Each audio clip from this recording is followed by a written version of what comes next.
ഡൽഹി ചെങ്കോട്ട സ്ഫോടനത്തിന് പിന്നാലെ അൽഫല സർവകലാശാലയിൽ നിന്ന് 10-ലധികം പേരെ കാണാനില്ല.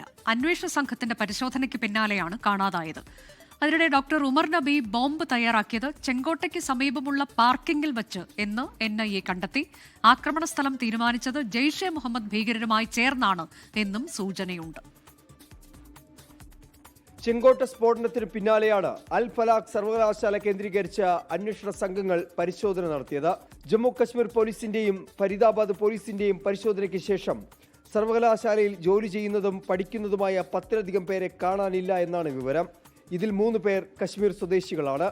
കാണാതെയായ വ്യക്തികളുടെ ഫോണുകൾ സ്വിച്ച് ഓഫ് ആണെന്നും വ്യക്തികളുടെ വിവരം ശേഖരിച്ച് അന്വേഷണം ആരംഭിച്ചതുമായാണ് വിവരം. കാണാതായവരിൽ പലർക്കും ഭീകരവാദ ഗ്രൂപ്പുകളുമായി ബന്ധമുള്ളതായി അന്വേഷണ സംഘം സംശയിക്കുന്നുണ്ട്. ചെങ്കോട്ടയ്ക്ക് സമീപം ആക്രമണം നടത്തുന്നതിന് മുമ്പായി കാറിൽ സഞ്ചരിക്കുന്നതിനിടെ ഉമർ നബി ജെയ്ഷെ സംഘവുമായി ഫോണിൽ സംസാരിച്ചിരുന്നുവെന്ന് NIA കണ്ടെത്തി.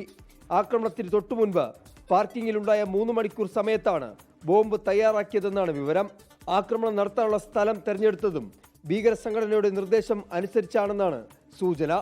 24 ഡൽഹി. ലോകത്തെവിടെയായാലും ഏത് സമയത്തും 24 വാർത്തകളും ഓഗ്മെന്റഡ് റിയാലിറ്റി പാക്കേജുകളും എക്സ്പ്ലെയിനറുകളും വിശദമായി കാണാൻ ഞങ്ങളുടെ YouTube ചാനൽ നിങ്ങൾക്ക് സബ്സ്ക്രൈബ് ചെയ്യാം.